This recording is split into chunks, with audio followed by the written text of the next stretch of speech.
كأنهن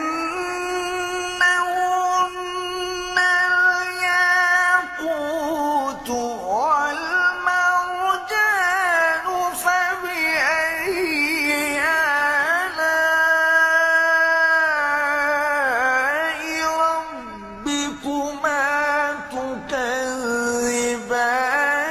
هل جزاء الإحسان إلا الإحسان فبأي